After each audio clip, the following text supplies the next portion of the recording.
Hello, everyone. So we did a bit of this. We did a bit. Very annoying when it cuts out like that. Very We annoying. don't know It's why so- it does. it- Sorry. it's Part not- 2. It doesn't even give you a little pre-warning. It just goes dead. It's like Yeah. you fall off a cliff edge. Okay, sorry.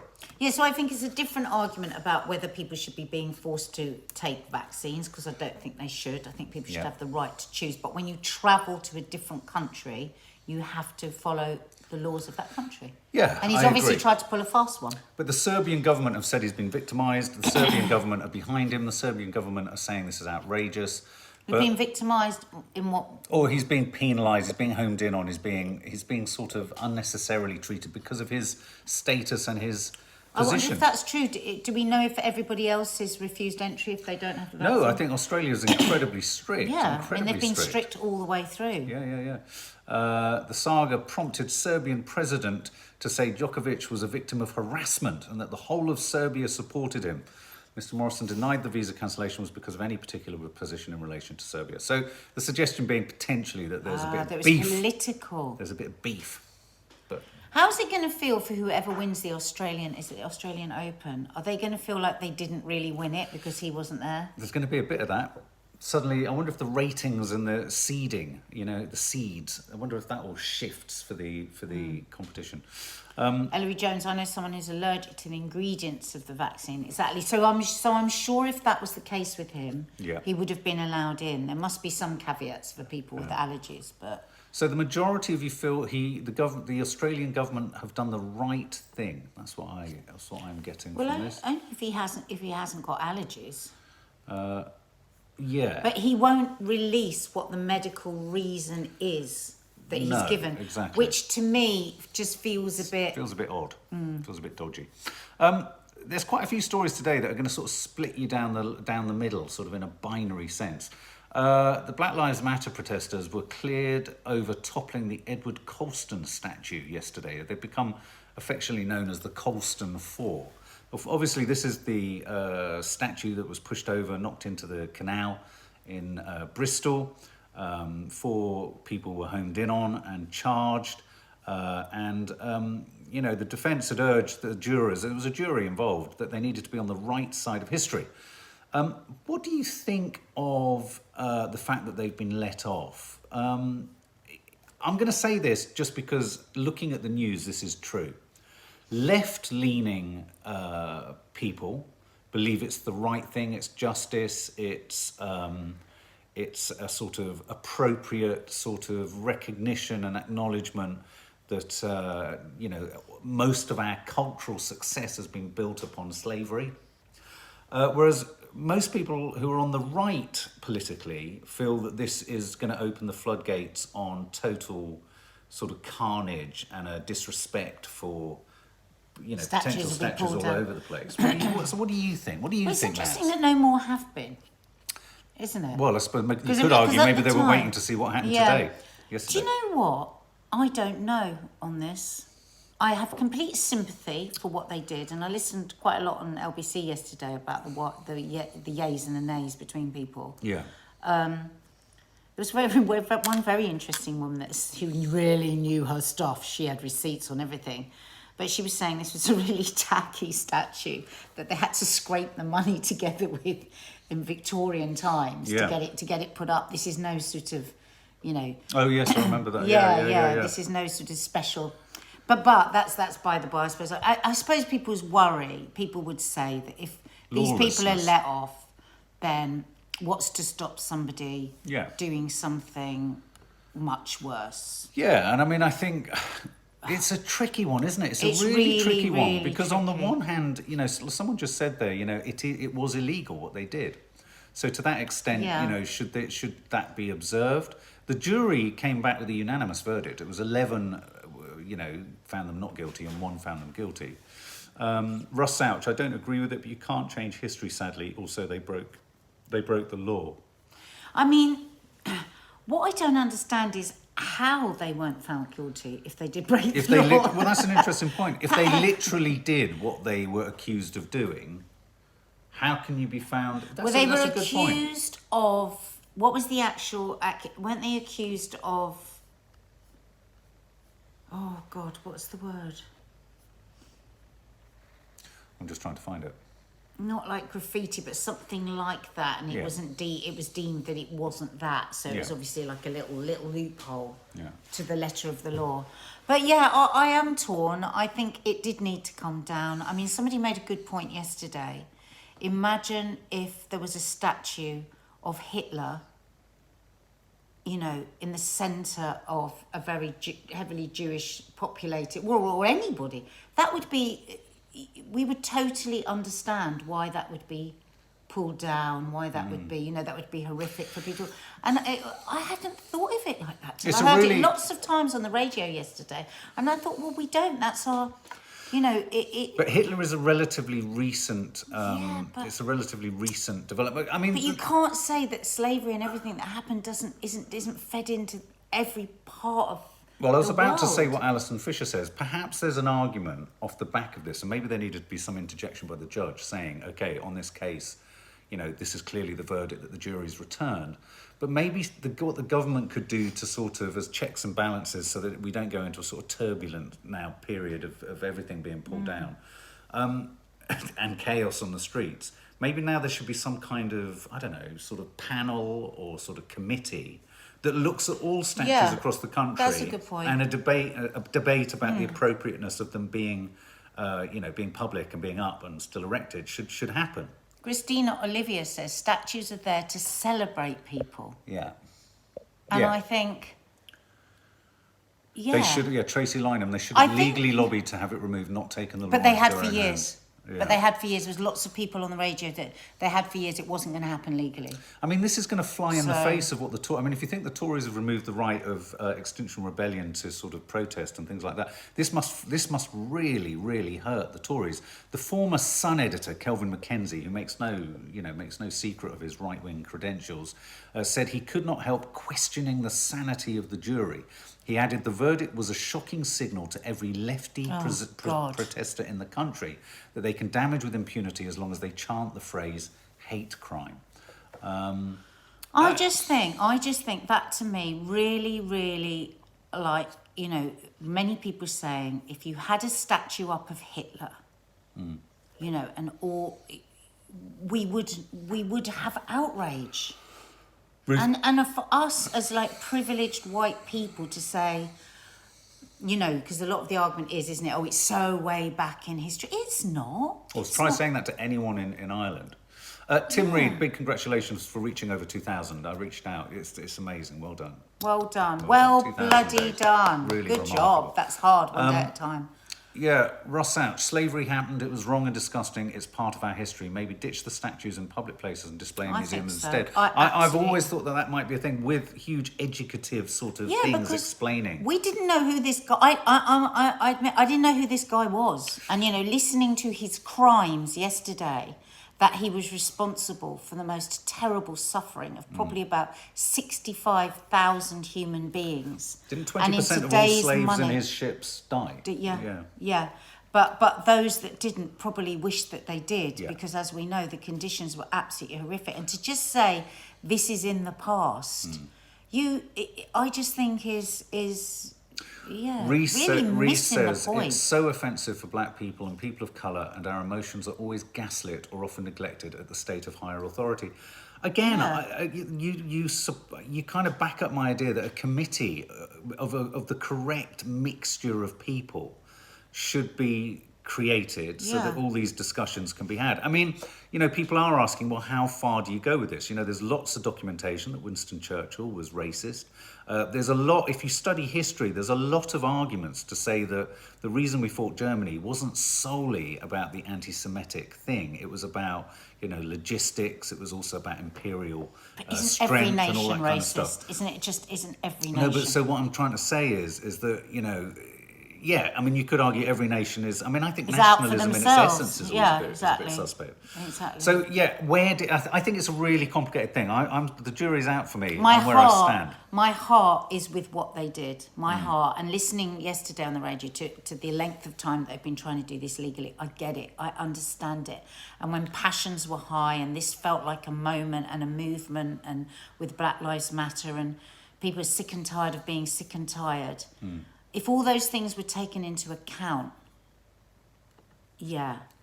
I have to ask this. Do we think those people would have been found innocent if they had been black?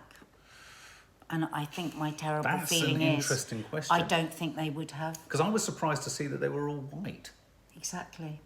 Given that they're described But don't as... you think... I mean, obviously everyone Reece, of any colour... what's your analysis on that? Did you it's feel interesting. that as a black person? Did you feel would this verdict have come through if they were black? Yeah, good question. I don't know that it would. Question. And I think you're right. There's a kind of heart and there's a head component to because this topic. I can understand the argument. If we allow that, what else will happen? I get Sharon that. JL, you cannot allow people to destroy everything they do not agree with. I think, you don't want civil unrest. Yeah. I mean, But granted.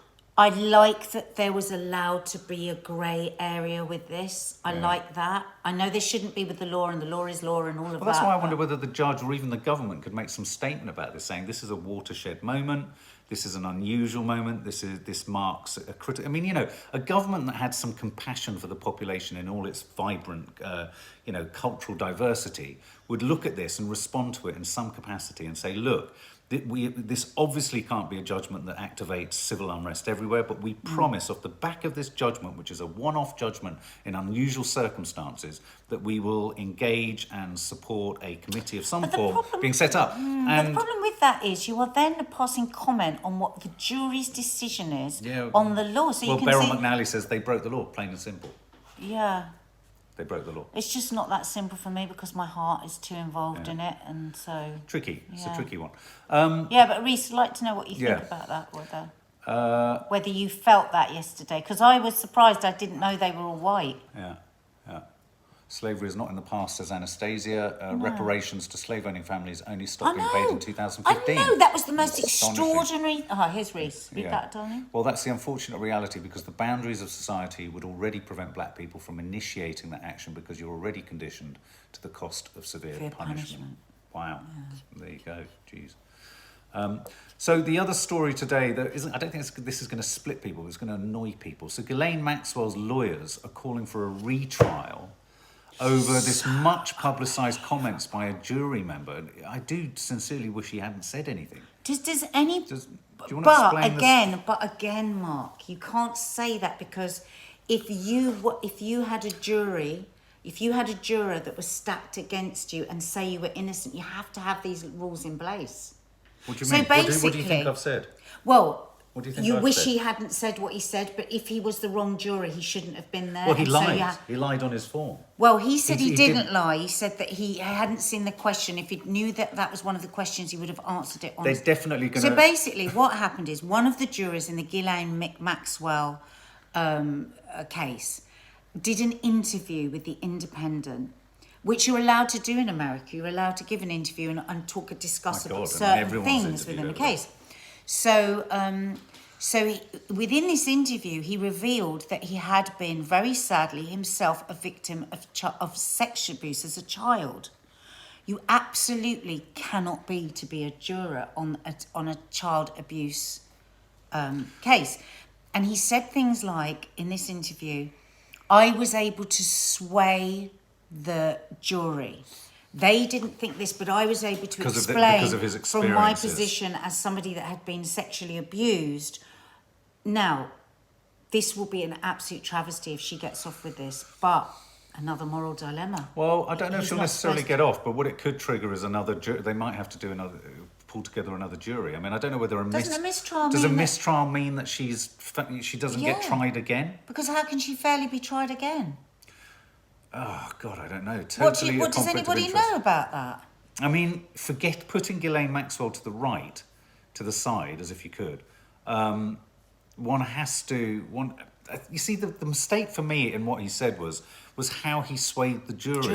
He or she swayed the jury. I mean, that could get her off. That really suggests that the entire jury was manipulated by someone who had a vested interest by dint of experience. And he also said this really there were big gaps in their stories, but I believed them because I'd been and I was able to encourage the rest of the jury on that point. Now, imagine if you are the other jurors and you've got somebody in there saying, no, I was sexually abused. You don't know what it's like. You've got to understand that they're telling the truth.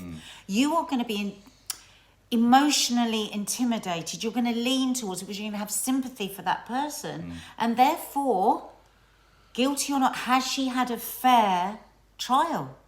Well, don't want it, don't need it says she can be tried again if it's a mistrial. Oh, can she? Caroline Turlington, though, says, I think once it's a mistrial, they get off. I thought that. Monica Smith, do you think her legal team may have contacted the jurors pretending to be reporters and encouraged them to give their stories so they could get a second chance? I don't think so, because this was an interview with The Independent. And he also said, what was the other thing that he said that we both last night went, oh, God, It was why a moment did you where say that?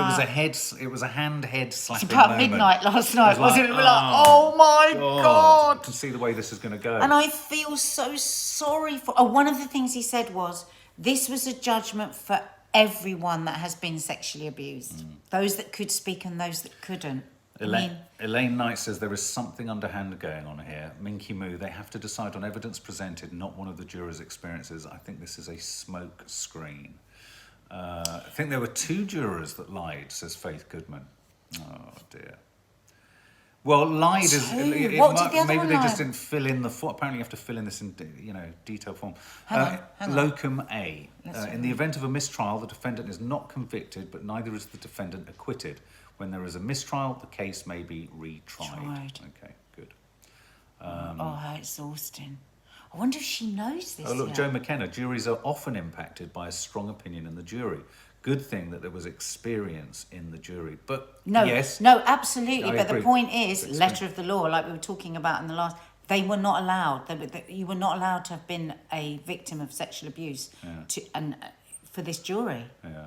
I wonder how that works then. Does each, I mean, because it's strange in America, isn't it? You get to interview all the jurors to decide whether. Or yeah. I wonder if that was something that You was. almost audition them. Yeah, I wonder if that was something decided for this case or whether it's just. You almost facts and audition them in figures. front of the defendants, don't I mean, you? what as well? about if somebody that you know's been murdered? Yeah. Could you then not be a juror on a murder trial? Yeah. What do you think? Kez C, as someone who has suffered from sexual abuse and is in court in March, I totally think this is wrong of the jurors. Oh, wow. Interesting. Wrong of the jurors. What do you mean? Well, that it's wrong that he did this. She thinks that the jury has been, in a sense, corrupted. Okay, well, look, guys. Sorry that the live cut out in the middle. So this is part 2. If you haven't seen part 1, it's just before this on the channel. You missed all of the top tips about how to get vitamin D oil stains. We didn't out do of tots. dieting. Dieting. Okay, sorry, hit it. Let's do a quick one on that. So yesterday I posted on my Instagram how about 2 years ago, I made the decision that I was never going to do that New Year, New Me diet, New Year's Day thing. Oh my God, and it's been such a liberation. Oh my God, to stand on New Year's Day just having another bit of cheese and another glass of wine, knowing that I was going to wind down from the excess of eating, slowly ease back into 60, 70, 80% healthy eating, rest, bit of fun. And it's so liberating.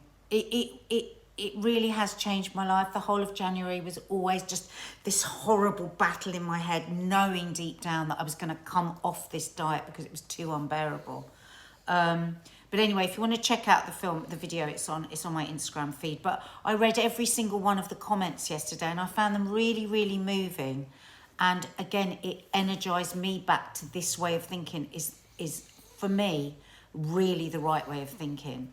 And it's like Mark said this morning, he goes, I'm struggling With 16.8. on getting back to 16.8, which is the way that we eat. It's not a diet, it's the way we eat for the rest of our lives. It's what we do. It's really important to just take it slowly. I think that's the thing. Like if you're really struggling getting back to 16.8, don't struggle. Make it 14.10 or make it 12.11. That's 23 hours. What happens to the other hour? What do I do then? Do I just sort of disappear? Dig a hole? What is it? 13.11. 13.11. Yeah. You know, and whatever it is for you, don't do the berating. You know, if you're finishing off the quality street, it's fine. Because what happens is we eat in this crazy way around Christmas. And then what happens is we go, oh my God, I've got to do this, I've got to do that. we don't eat like that all year. Nobody eats like they eat at Christmas all year. And just gently, really gently bring the plane down. And that is the easy way to do it. That's the easy way to do it. Yeah, I mean, I'm really We want the struggling. quick fix, but it's not long term. It's never long term. Yeah. And just gently glide the plane in. I'm 12 till 8 p.m. at the moment, though I sometimes push it 1 till 9. But even that 9 o'clock deadline or watershed point, afterwards, I'm fidgeting. When I look up from either working or reading or watching or listening, I'm like, oh, I need something in my mouth. But the reason for that is because we've had so much sugar.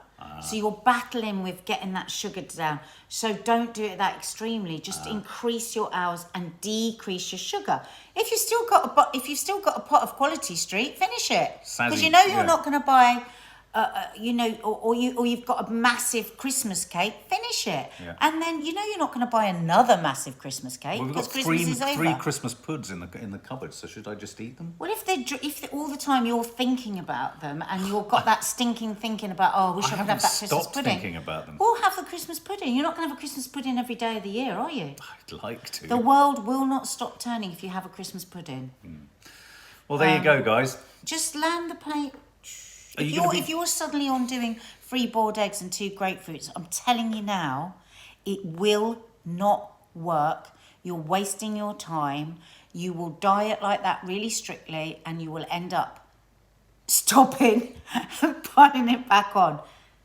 Just land it a bit.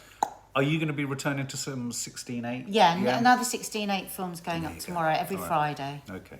All right, guys. Well, look, have a lovely day. Stay safe, San Diego. And I think you might have something dropping on the channel later today. Love ya. Stay safe, everyone.